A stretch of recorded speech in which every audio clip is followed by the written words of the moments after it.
히브리서 강의 제10강입니다. 계속해서 신약 교회의 회복과 또한 이 또 새 언약과 새 예배라는 제목으로 오늘 함께 히브리서 말씀을 보고자 합니다. 여러분, 이제 우리가 예배를 드릴 때 여러분들은 어떤 마음으로 예배를 드리시나요? 예배 드릴 때 우리 일반적으로 경건한 마음을 갖잖아요. 그렇죠? 이제 경건한 마음과 함께 또한 이 신약 시대에 우리 예배는 구약 시대하고 조금 다른 부분이 뭐냐면 기쁨이에요. 그러니까 뭐냐면 구약 시대에서는 여러분, 구약 시대에는 짐승들을 죽여서 피를 내서 그걸 통해서 어떻게 합니까? 내 죄를 씻고 이것을 통해서 내가 구원받을 수 있는 어떤 내가 조금 더 죄의 씻김을 받는 이런 쪽으로 이제 자꾸 생각하다 보니까 어떻습니까? 죽이는 거에 대한 의식은 어때요? 항상 거룩하고 엄숙하고 뭔가 굉장히 심각하죠. 그렇죠? 그런데 신약 시대의 예배는 어떻습니까? 우리가 이제 더 이상 희생 제물을 드릴 필요도 없고, 그리고 이제 더 이상 피를 흘리는 일도 없습니다. 왜 그렇게 됐을까요? 그건 바로 예수 그리스도께서 우리를 위해서 이미 모든 피를 다 흘려주셨기 때문이에요. 그러니까 더 이상 신약 시대에는 구약 시대와 같이 피의 제사를 드릴 필요가 없습니다. 그런데 이제 우리 많은 사람들이 아직도 뭐냐면 이 제사라는 말 때문에 우리 집에서 한국 사람들 제사 지내잖아요. 뭔가 굉장히 죽은 사람들을 위해서 거룩하고 엄숙하고 뭔가 굉장히 격식을 차려야 되고 이제 이런 개념들이 이제 생기다 보니까 예배 올 때 한 가지가 빠져요. 그게 뭐냐면 기쁨입니다. 여러분, 예배 오실 때 막 구원의 기쁨으로 막 감격해서 오시는 적 있으세요? 그렇죠. 그런데 날마다는 좀 아니죠. 어떠세요? 날마다 구원의 기쁨으로 오시면 그분은 정말 제대로 예배를 드리시는 거예요. 그런데 날마다 구원의 기쁨이 아니라 내가 주님 앞에 뭔가 거룩하게 이 시간을 보내겠다 하고 오시는 거는 당연히 그렇게 와야 되는데 한 가지가 부족한 거예요. 그러니까 100%라고 한다면 약 20%가 부족한 거예요. 주님 앞에 경건함으로 나오는데 기쁨이 없다. 구원의 기쁨이 없다는 거는 약간 내가 예배에 있어서 조금 내가 내 마음을 다시 새롭게 해야겠구나 라는 거를 우리는 좀 생각해 봐야 됩니다. 그래서 이 히브리서의 주된 주제는 뭐냐면요, 영원한 대제사장 주 예수 그리스도십니다. 그러니까 예수님께서 대제사장이 되어 주셨기 때문에 이제 더 이상 다른 제사장은 필요가 없다는 거죠. 그리고 예수님께서 피 흘려서 우리를 위해서 대신 모든 피를 흘려 주셨기 때문에 더 이상 피 흘림이 필요 없다는 겁니다. 그래서 히브리서에서 계속 얘기하는 건 뭐냐면 새로운 제사장 체계, 새로운 구약의 것들은 이제 끝나고 새로운 제사장의 체계가 시작되었다. 그러니까 다시 구약의 체계로 돌아가지 말라는 겁니다. 제가 말씀드린 것처럼 히브리서는 누구를 위해서 썼다고요? 이 히브리 사람들, 그러니까 지금 말로 말하면 이스라엘 사람들, 유대인들이 예수 그리스도를 믿고 구원을 받은 거예요. 그리고 교회에 왔는데 계속해서 이 사람들이 교회에서 무슨 문제를 일으켰냐면 이 제사 지내는 거에 대한 희생 제사, 그 다음에 할례, 그 다음에 안식일 지키는 거, 이러한 것들, 먹는 거에 대한 것들, 이러한 것들을 계속해서 뭐냐면 구약의 율법에 나와 있지 않는 대로 하면 너희들이 구원받지 못한다라고 얘기해요. 그러니까 그런 의미에서 사도 바울은 이 히브리서를 통해서 그들에게 이제는 그게 아니다. 예수님께서 십자가에서 못 박히셔서 그동안에는 너희가 너희의 죄를 씻기 위해서는 양을 잡아 죽이고 비둘기를 잡아 죽이고 소를 잡아 죽이는 일을 했지만 이제는 전혀 그럴 필요 없이 나의 피로 모든 죄를 씻겼고 이제는 더 이상 희생제물은 필요 없다라고 말씀하신다라는 것을 보여주는 거예요.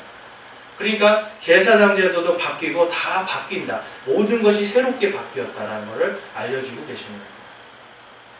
제가 이제 지난주에 11조에 대해서 설교했잖아요. 11조는 뭐로 드린다고 제가 말씀드렸죠? 은혜로 드리는 거예요. 그러니까 구약의 율법에 의하면 11조는 누구에게 드리는 거냐면 이 11개의 지파가 레위 지파라고 하는 한 지파를 먹여 살리기 위해서, 제사장이잖아요. 이 사람들은 오직 무엇을 위해서요? 하나님께 제사 드리는 일, 하나님께 번제 헌물을 드리는 그 일만 한평생 해야 돼요. 그러니까 농사 짓고 이런 장사하고 할 새가 없는 거예요.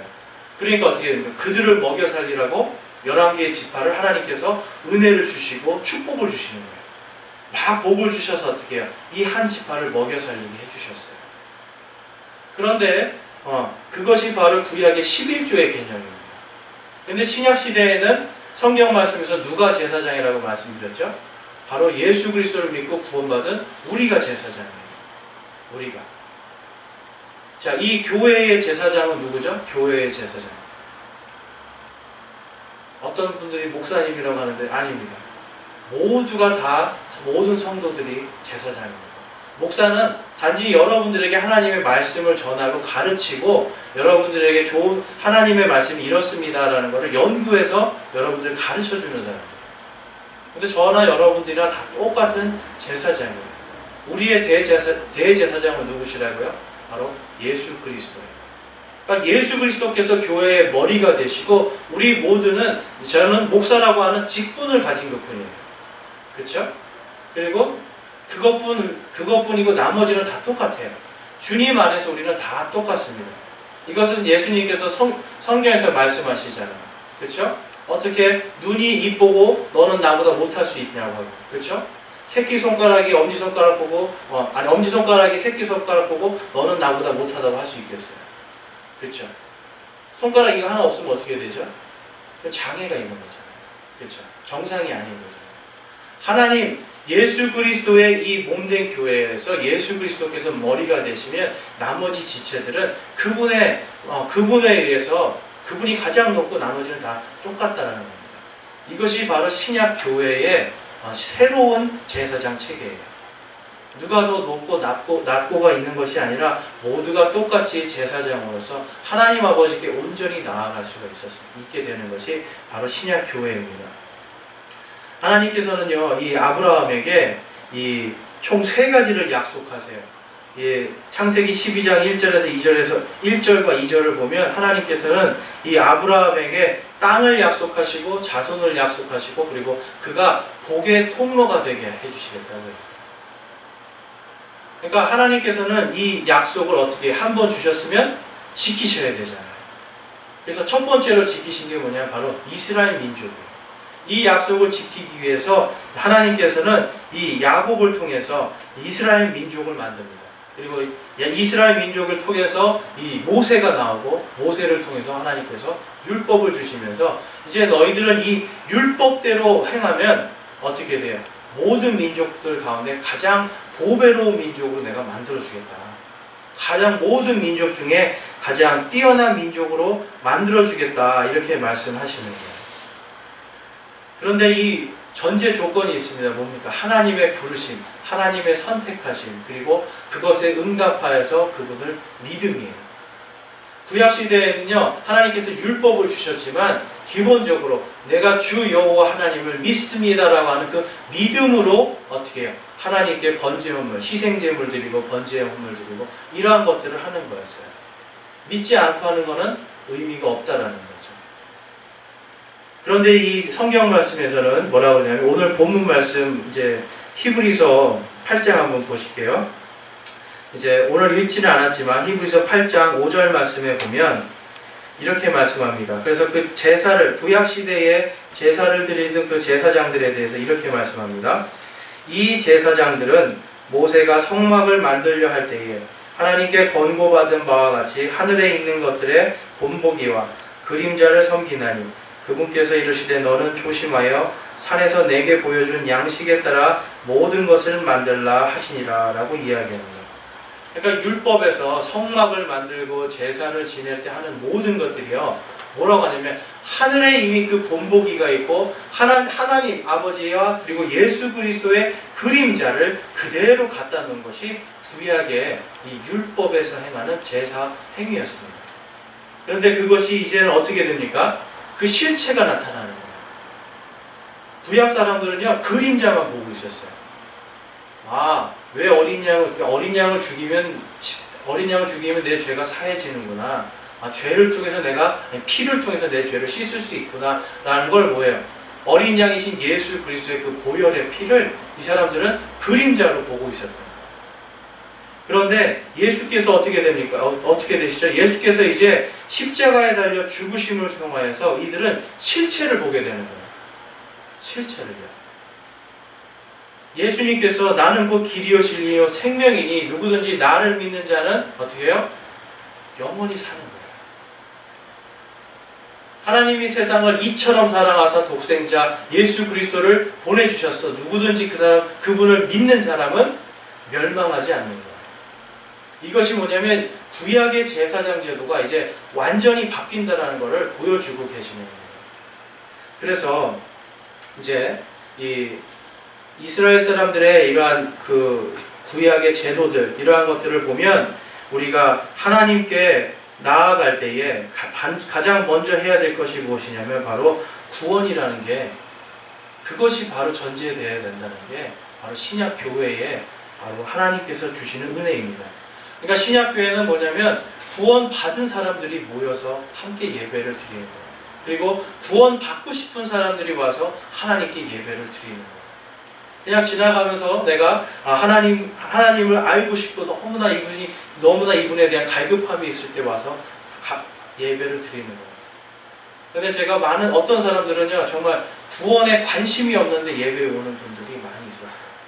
내가 왜 구원을 받아야 되는지도 모르고 그냥 좋은 말씀 들으러 간다. 이렇게 하는 분들이 많이 있었습니다. 그렇지만 하나님께 예배 드리는 것은 무엇이냐면 전제 조건이 뭐냐면 구원을 받은 사람들과 그리고 구원 받고 싶은 사람들이 오는 거예요. 나의 죄가 너무너무 내가 가지고 있는 내 안에 있는 더러운 죄악들을 예수 그리스도의 보혈의 피를 통해서 내가 씻기움 받고 정결해지고 싶습니다. 내가 살아갈 때에 나를 가만히 돌아보니까 내 삶이 이제는 예수 그리스도를 통해서 깨끗게 되고 다시금 새롭게 태어나서 구원받은 사람으로서, 전에는 하나님과 전혀 상관없는 사람이었지만 이제는 하나님과 새로운 관계, 하나님과 아들과 딸의 자녀의 관계를 맺고 이제는 주님의 자녀로 살아가고 싶습니다라고 하는 사람들이 와서 같이 예배를 드리는 거예요. 그래서 이 신약의 예배는요, 무엇으로요? 혈통으로나 그 다음에 육신으로나 사람의 뜻으로 내려오는 그러한 구약의 제사장, 그리고 구약의 선택된 민족으로서가 아니라 하나님께서 복음을 전해주시고 그 복음을 듣고 내 마음이 감동을 하여서 그것에 응답하는 사람들이 오는 거예요. 그러니까 구약시대에도 믿음으로 구원을 받지만 구약시대에는 어떻습니까? 선택받은 사람들, 하나님께서 특별히 부름받은 한 민족에게 구원의 길이 열렸다면, 이제는 신약시대에는 뭐예요? 모든 사람들에게 예수 그리스도의 복음을 통해서 내가 이분을 나의 주 나의 하나님으로 믿습니다라고 고백함을 통해서 이제는 혈통으로나 육신으로나 오는 것이 아니라 믿음을 통하여서 예수 그리스도의 그 자녀들로서, 하나님의 자녀들로서 이제는 인침받고 입양된다라고 또한 성경은 말씀하고 있습니다. 그러니까 이것이 얼마나 큰 보배입니까? 만약에 지금 구약 시대라면요, 여러분들 이방인들이잖아요. 이방인들도 어떻게 돼요? 이방인들이 유대교로 개종하려면 엄청나게 많은 단계의 것들을 해야 돼요. 그 다음에 내가 이제 구원받고 죄를 정결하기 위해서는 어떻게 해야 돼요? 계속해서 죽여야 되는 거예요. 비둘기를 죽이고, 돈 없는 사람들은 비둘기, 돈이 좀 있는 사람들은 양 죽이고, 막 이런 거를 죽이고 하면서 어떻게 해요? 그걸 통해서 내가 하나님 앞에 나아갈 수 있게 됐다는 거예요. 깨끗해야 나가잖아요. 그렇죠? 그런데 이제는 예수 그리스도의 그 보혈의 피를 통해서 누구든지 예수님을 믿는 사람 안에 누가 들어오세요? 하나님의 영, 성령께서 들어오심을 통하여서 이제는 구약시대에는 어떻게 해요?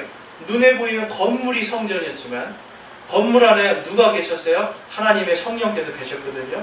그런데 이게 예수님이 십자가에 달려 죽으시면서 내가 다 이루었다라고 외치실 때 어떻게 돼요? 성전 안에 세상과 그리고 하나님의 장소 그 사이에 중간막, 아무도 못 들어가게 막았던 이 휘장이 있어요. 엄청나게 두꺼운 휘장.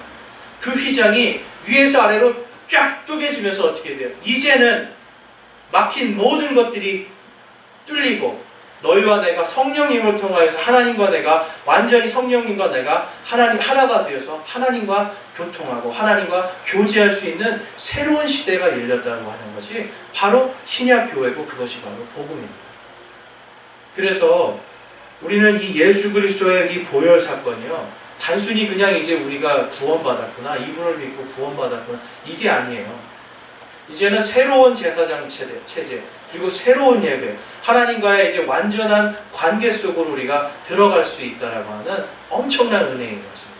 그래서 제가 아까 말씀드릴 때 예배 올 때 우리가 거룩한 마음도 있지만 이제는 어때요? 옛날에는 하나님 앞에 나가려면 뭔가 죽이고 막 하는 것들이 있었는데 이제는 내 안에 계신 성령님 때문에 구원받은 나 자신, 구원받은 나 자신이 하나님께 직접적으로 아버지 하고 나갈 수 있는 거예요. 이스라엘 사람들 단 한 번도 하나님께, 구약시대인 사람들 아버지 하고 나가지 못했습니다. 감히 어떻게 그래요. 그런데 하나님께서는 여러분들께서 구원받는 그 순간에 성령을 여러분들 마음속에, 여러분 안에 성령님을 보내주심을 통하여서 이제 내 입술이 뭐요? 하나님 아버지를 부르는 거예요. 옆집에 있는 애가 여러분들한테, 여기 이제 오늘은 다 여자분이시니까 옆집에 있는 아이가 여러분들한테 어머니 할 수 있어요. 근데 그건 그냥 친구의 어머니니까 어머니는 하죠. 그런데 아무 관계도 없는데 와서 어머니 밥 좀 주세요 할 수 있어요? 못하죠. 뭐라고 해야 돼요? 아줌마 밥 좀 주세요 해야 되잖아요. 옆집에 있는 애가 아버지, 전혀 나랑 상관없는 아버지 밥 좀 주세요, 아버지 도와주세요 할 수 있어요? 뭐야 얘, 뭐야 내가 왜 네 아버지야? 그러죠. 그런데 하나님께서는요, 십자가에서 이미 모든 것들을 다 이루시고 누구든지 예수 그리스도를 믿는 모든 사람들을 뭐라고요? 나의 자녀로 삼아주겠다라고 약속하신 거예요. 네가 죄를 짓든지 어떤 모습을 갖든지 찌그러지고 어그러진 상황에 있든지 너는 내 아들이다, 너는 내 자녀다라고 말씀해 주시는 거예요. 무엇 때문에요? 바로 그 믿음을 통해서 하나님께서 은혜를 주시는 거예요. 은혜는 값없이 주는 선물입니다. 우리가 부모님들이 자녀들이 제가 이제 뭐 TV나 이런 데 보면 자녀들이 잘못해가지고 교도소에 가면 어때요?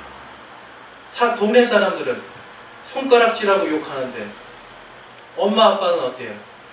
거기 가서 그래도 내 사랑하는 아들아, 그러죠. 내 사랑하는 아들.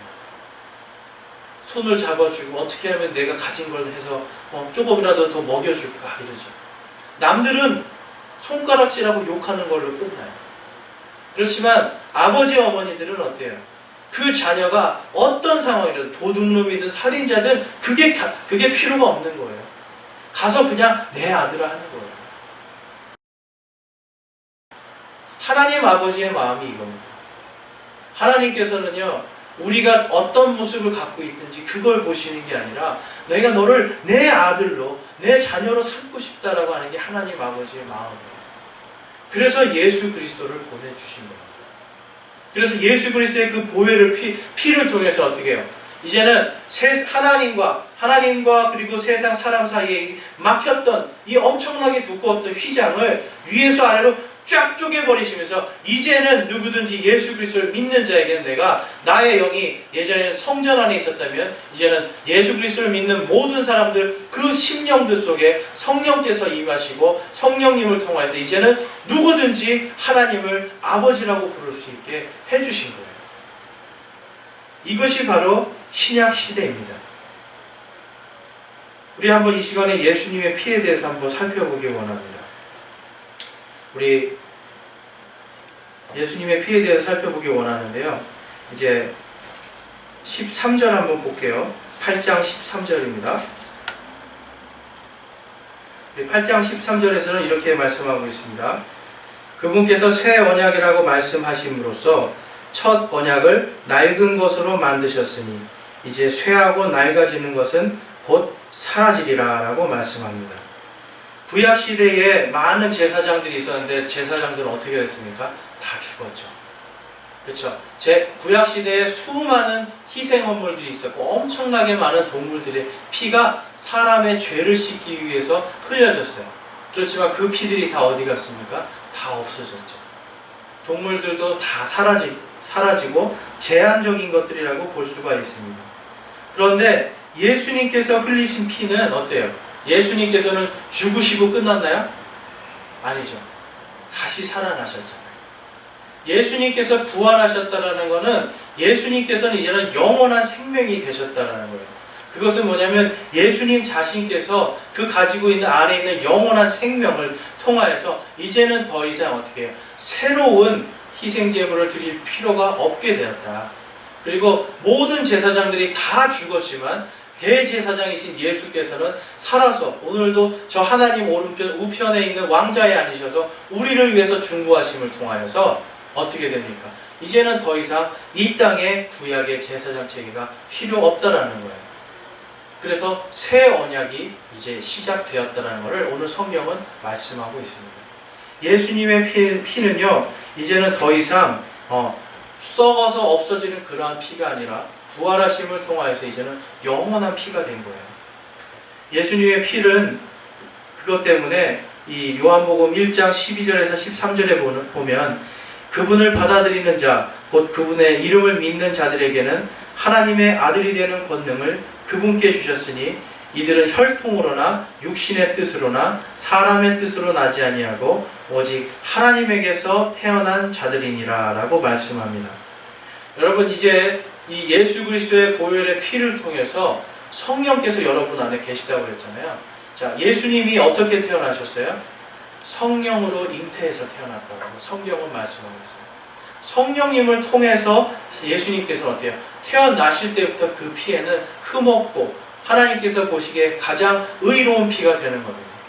그런데 이제는 예수님의 그 피를 통해서 우리의 모든 죄가 씻기고 여러분 안에 누가 계시다고요? 성령님께서 계심을 통하여서 이제는 오늘 이 사도 요한이 말하는 것처럼 혈통으로나 육신의 뜻으로나 사람의 뜻으로 나지 아니하고 이제 예수 그리스도를 믿고 구원받은 사람들은요, 하나님으로부터 새롭게 거듭난 삶입니다.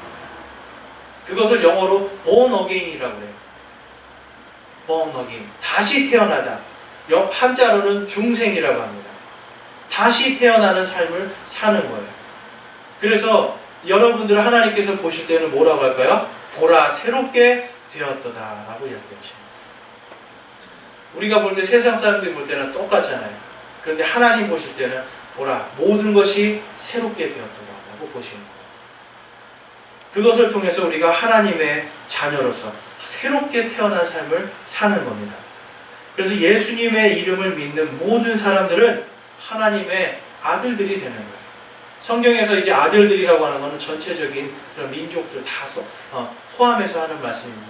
여기 다 여자분들이 계시니까 나는 딸 아니야? 이렇게 생각하지 마시고 우리 자체를 예수 그리스도를 믿는 모든 사람을 말씀하는 거예요.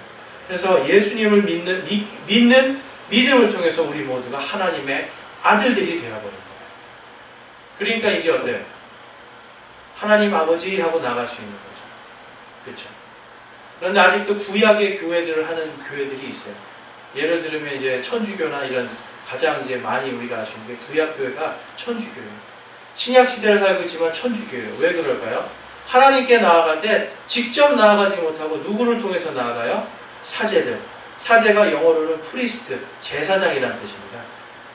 그러니까 제사장을 통해서 하나님께 나아가고 마리아를 통해서 하나님께 나아가고 성자들을 통해서 하나님께 나아가고 도대체 예수님께 내가 지금 예수님을 통해서 내가 하나님의 자녀가 됐는데 직접 나아가지를 못하는 거예요.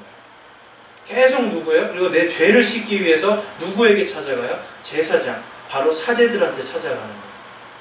신부라는 것이 여러분들이 훨씬 편하시죠? 그런데 제가 항상 말씀드리지만 신부라는 이름을 부르시면 안 됩니다. 그게 뭐냐면 영어로 father예요. 그냥 father도 아니고 앞에 대문자 father예요. 이거는 뭐냐면 하나님 아버지한테 영어로 하나님 아버지 할 때 앞에 대문자로 해서 대문자로 써서 father라고 그러거든요. 그러니까 인간인 이 사제들한테 인간 사제들한테 신부님 그러면 그게 뭐냐면 하나님 아버지라고 부르는 게 되는 거예요. 그게 바로 우상숭배죠. 그래서 우리는 그렇게 부르면 안 되고요. 사제라고 그냥 부르시면 됩니다.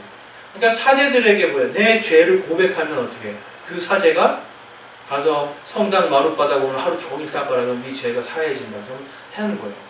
죽기 전에 내가 정말 이렇게 연옥에서 짧게 있게 해주시려면 어떻게 됩니까? 가서 이제 내 죄를 고백해요. 그럼 죽기 전에 네 재산을 다 팔아서 교회에 헌금해라. 그러면 네가 죄를 용서받고 연옥에서 짧게 있게 될 거다. 그 얘기예요.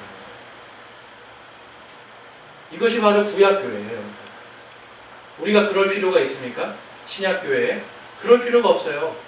성경에서는 성령님을 통해서 여러분 한 사람 한 사람 마음속에 성령께서 계시고 성령께서 여러분들 안에 계시기 때문에 여러분들의 삶과 여러분의 몸이 뭐라고요? 바로 성전이라고 말씀하고 있는 거예요. 그러니까 성전된 우리들은요, 어떻게 돼요? 우리 삶이 하나님께 온전히 거룩하게 드리는 참다운 예배 드리는 삶, 그리고 구원해 주신 것에 대한 기쁨의 삶을 누릴 수 있어야 됩니다. 오늘 본문 말씀 9절 말씀 한번 보겠습니다. 히브리서 8장 9절 말씀입니다. 우리 함께 읽겠습니다. 그것은 내가 그들의 조상들의 손을 잡고 그들을 이집트 땅에서 이끌고 나오던 날에 그들과 맺은 언약에 따른 것이 아니니라. 그들이 내 언약 안에 머물지 아니하였으므로 내가 그들을 중히 여기지 아니하였노라. 주가 말하노라. 아멘. 여기서 이제 하나님께서 이 새로운 히브리 사람들이지만 예수 그리스도를 믿고 새롭게 거듭난 사람들에게 이제는 내가 새 언약을 너희들에게 주겠다라고 얘기하시는데, 그 새 언약은 너희들이 모세를 통해서 저 홍해 바다를 건너고 광야를 건너면서 광야를 지나면서 받은 그 율법이 아니라 이제는 예수 그리스도를 통해서 받은 이제 혈통과 사람의 뜻이 아닌 오직 은혜로 받는 새 언약이라는 것을 말씀하시는 거예요. 그러니까 이들에게는, 히브리 사람들에게는 어떻게 되겠어요? 당시 이 말씀이 충격적인 말씀입니다. 이 사람들은 지금 아무리 예수님을 믿는다고 해도 계속 뭐예요? 뭔가를 죽여야 되지 않나? 안식일을 지켜야 되지 않나? 11조를 드려야 되지 않나? 계속 이러한 것들, 종교적인 어떤 생각 속에만 사로잡혀 있었어요. 그러니까 어떻게 해요? 은혜를 점점 잃어버려요. 그런데 지금 사도 바울은 지금 뭐라고 이야기하냐면 이제 그것이 아니라는 거예요. 너희들이 그 출애굽을 할 때, 이집트에서 나올 때 받은 그 율법에 대한 것이 아니라 이제는 그 안에 내 언약, 하나님이 예수 그리스도의 새 언약은 그 율법 안에 있지 않다라는 걸 말씀하고 있어요. 율법은 모두가 끝났다라는 것을 말씀하고 있습니다. 그래서 여러분, 이제 우리가 예를 들면 이런 겁니다. 아직도 사실은 이제 개신교회에도 구약적인 요소가 굉장히 많이 남아 있어요. 그래서 제가 지난주에 말씀드린 것처럼 11조를 이제 드리는 게 율법입니까? 은혜입니까? 라고 했을 때 우리가 은혜라는 걸 배웠잖아요. 은혜이기 때문에 구약 시대에는 이 제사장들을 먹이기 위해서 11조를 냈으니까 어때요? 이거를 내가 안 내면 어떻게 되는 겁니까? 하나님의 것을 강도질하는 게 되는 거예요. 그래서 말라기서에서 그 얘기하는 거 3장에서 11조를 드리지 않는 자들, 번제 헌물을 드리지 않는 자들, 하나님의 것을 강도질한다라고 이야기합니다. 그런데 오늘날은 이제 어떻게 돼요? 우리가 모두가 제사장이잖아요. 모두가 제사장이기 때문에 이 11조라는 게 제사장들을 먹이고 레위인들을 먹이기 위해서 하나님께서 율법으로 정해주신 그 11조와는 이제 다른 11조가 된다는 거예요. 바로 아브라함이 롯을 포로에서 살리고 구원해낸 거죠. 생명을 살리고 적군들을, 마귀의 권세들, 그러한 권세들을 이기고 나와서 승리한 것에 대한 감사로 멜기세덱에게 하나님의 은혜에 너무 감사해서 드린 그 11조로 다시 돌아가는 거예요. 그래서 신약 시대에는요, 모든 것들이 이제는 은혜로 가는 거예요. 그런데 이제 특별히 이제 이 가톨릭의 영향을 많이 받다 보니까 자꾸만 이제 목사님들이 뭘 하냐면, 여러분 가톨릭 교회에 가면 이제 사제들의 특징이 뭐죠? 사제들 특징이 보면 여기 로만 칼라라고 해서 이렇게 까맣게 되고 하얗게 된 거 이렇게 보시죠? 그게 사실 무슨 상징이냐면, 요게 이렇게 하얗게 된 게 이게 사실은 태양을 상징하는 거예요. 네. 왜냐면 내가 그만큼 높은 자, 그리고 이 가톨릭 안에 있는 우상숭배의 그런 전통이 있어가지고 그러한 것들을 행해요. 로만 칼라하고 어때요? 까만색 옷을 입고 다니잖아요. 긴 거. 그게 무슨 뜻이에요? 나는 제사장이다라고 다니죠. 나는 제사장이다.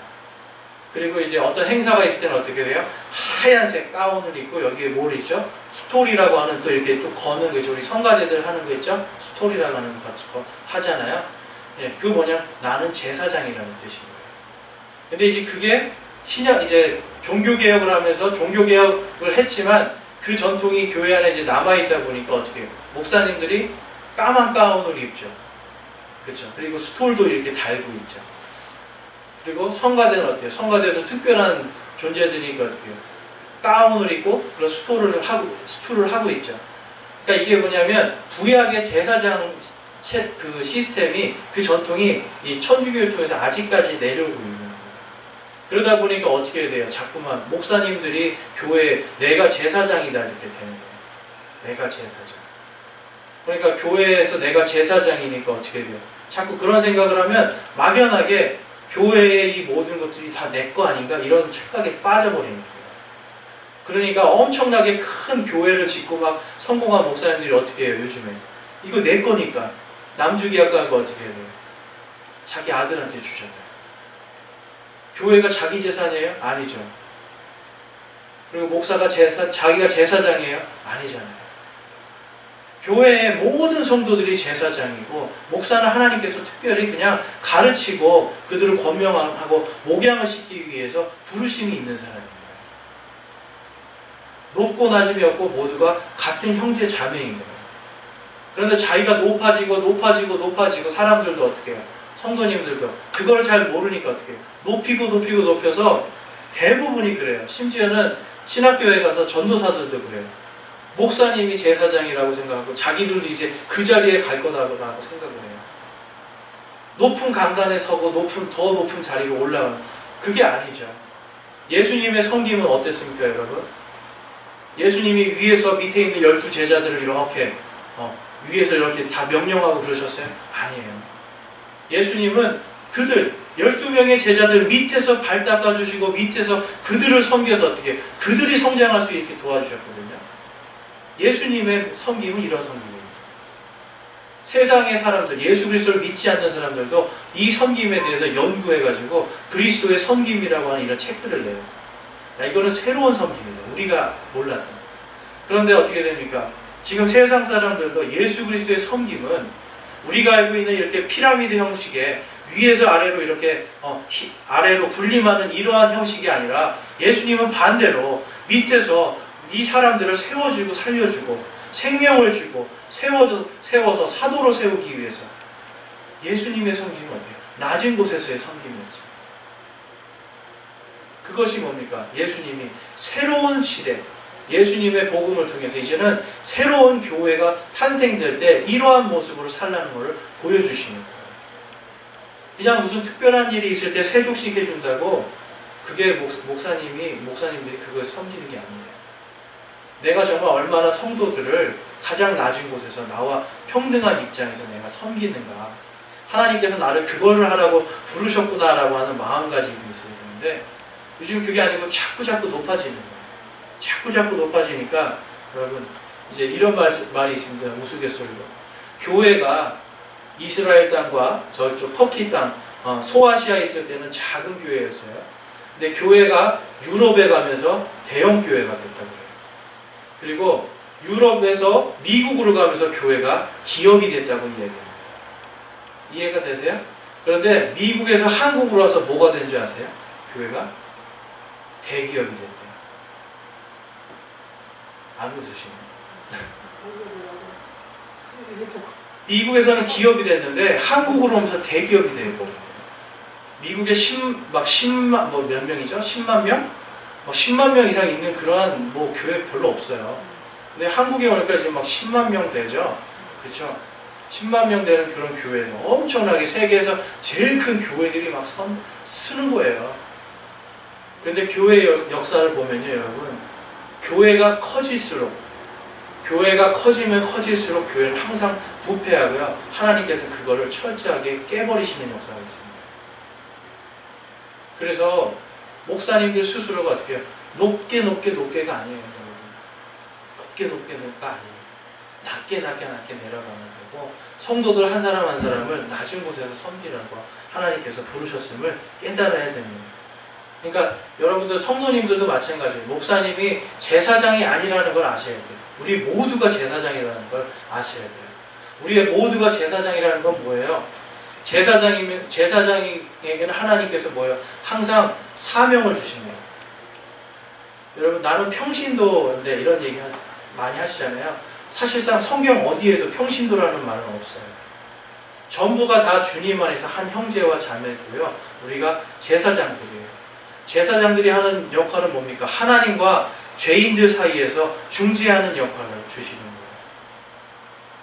그래서 베드로가 그 얘기를 하잖아요. 우리는 다 뭐라고요? 왕가의 제사장이다. 개역 한글 성경에서는 왕 같은 제사장이다. 우리 모두가 제사장인데요. 제사장의 역할을 하지 못하면 어떻게 됩니까? 하나님께서 기뻐하시지 않는다. 그래서 우리가 제사장이라는 생각을 가지고 우리 모두가 제사장이라고 하는 부분을 놓치면 성장이 안 되는 거예요. 사실 오늘날에 많은 교회가 한국뿐만 아니라 미국에 있는 교회들도 이것을 놓치기 때문에 성도들이 성장을 잘 못하는 게 많아요. 나는 그냥 평신도니까. 나는 예배만 드리고 열심히 참석해주면은 그걸로 괜찮은 것 같아. 이렇게 생각을 해요. 교회 안에서 섬기고 봉사하면 이걸로 괜찮은 것 같아라고 생각해요. 하나님께 내가 다 했다라고 생각해요. 그런데 그게 아닙니다. 교회 안에서는 어떻게 서로 교제하고 나누라는 말씀은 있지만 교회 안에서 섬기고 봉사하는 것으로 끝나는 게 아니에요. 예수님께서 마지막 때 주신 명령이 있잖아요. 그렇죠? 그거는 가서 복음을 전하라는 거예요. 왜 그래요? 제사장이기 때문에 우리가. 그래서 그러한 부분들이 있다는 걸 여러분 알아주시고, 교회 안에 이렇게 제사장 제도가 아직도 있다. 그러면 이 가톨릭에서는 미사라는 걸 드리잖아요, 여러분. 이 미사가 뭔지 아세요, 여러분? 미사가 원래 뜻은 뭐냐면 이제 옛날에 예수님을 이제 믿고자 이렇게 막 왔던 사람들 있잖아요. 그날 이제 믿고 돌아가잖아요. 그럼 기존에 모였던 사람들 있잖아요. 예수님을 믿고 그 가톨릭 교회 안에 있던 사람들, 그 사람들 다 보낸 다음에 뭐 하냐면 여기서 여러분들이 아시는 성만찬을 하는 거예요. 그게 이제 주의 만찬이라는 건데요. 그거를 자기들끼리만 이제 했어요.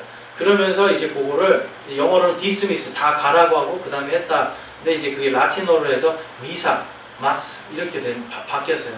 크리스마스가 바로 그 뜻입니다. 크리스마스가 뭐냐면 예수님에게 드리는 미사가 되는 거예요. 근데 이게 어떤 거냐면요. 이 사람들은 화채설을 믿어요, 여러분.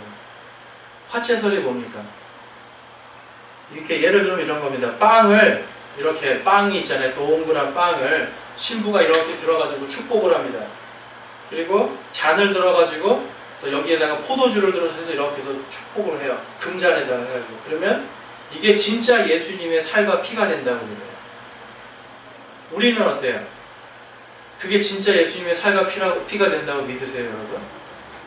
아니죠. 예수님께서는 이 살과 이 피를, 이 잔과 이 빵을 어떻게 해요? 너희들이 기억하라고 그랬어요. 그런 기념하라는 거예요. 진짜 이것이 살과 피가 된다는 게 아니에요. 그래서 개신교에서는 기념설을 믿습니다. 이거는 그냥 예수님의 죽으시고 우리를 위해서 죽으시고 다시 살아나심을 기념하는 기념설을 믿어요. 근데 이분들은 어때요? 날마다 죽이는 거예요, 예수님을 날마다 희생제물을 드려야 되기 때문에 예수님의 진짜 피가 있어야 이게 제사가 되잖아요. 그래서 미사라는 거는요, 예수님을 날마다 죽이는 그러한 것이 될 수 있습니다. 신약교에서는 그런 걸 하지 않는 거죠. 그래서 여러분 예배를 오실 때에 거룩하고 또한 경건한 마음과 함께 예수 그리스도께서 단 한 번 죽으심을 통해서 어떻게 돼요? 이제는 더 이상 희생 제물을 드릴 필요가 없게 되는 거예요. 예수님께서 단 한 번 죽으시고 부활하심을 통해서 이제는 성령님을 통해서 우리가 성전이 되고, 그것을 통해서 어떻게 해요? 우리가 하나님께 직접 나아가서 아버지 하고 부를 수 있는 그런 영광과 특혜가 생긴 것이 바로 신약교회 성도들에게 주신 하나님의 은혜입니다. 그리고 하나님께서는 이제 더 이상 너희들이 죽을 수밖에 없는 그러한 제사장 체제가 필요한 것이 아니라 이제는 예수 그리스도를 믿는 모든 사람들이 성령님으로 말미암아 제사장이 되었다라고 이야기합니다. 그러니까 우리의 삶도 어떻습니까? 제사장같이 살아야 됩니다. 제사장들이 어떻게 살았어요? 부정한 걸 만지지 않고 깨끗하게 살려고 노력했잖아요. 그래서 성도들은요, 어떤 상황 속에서도 깨끗하게 살려고 노력을 해야 됩니다. 제사장이라는 마음과 그러한 것들이 교육이 안 되니까 어떻습니까? 교회 안에서는 깨끗하게 살고 누구나 친절한데 나가면 어때요? 나가면 막 사는 거예요. 여러분들이 그런다는 게 아니라 나가면 막 사는 사람들이 많아요. 왜 그래요? 내가 제사장으로서 나가지 못하는 거예요. 세상 속에 나아갈 때도 내가 하나님의 제사장으로서, 거룩하신 하나님의 제사장으로 나갔을 때는 막 살 수가 없죠. 왜 그래요? 이 죄악된 사람들, 하나님을 모르고 죽어가는 사람들 어떻게 해야 돼요? 내가 제사장으로 가서 거룩하고 깨끗한 모습으로 가서 그들에게 복음을 전하고 예수께로 돌아올 수 있게 해주는 그 역할을 해야 되는데, 우리가 제사장이라는 생각을 망각하고 배우지 못했기 때문에 그것을 잘 하지 못하는 거예요.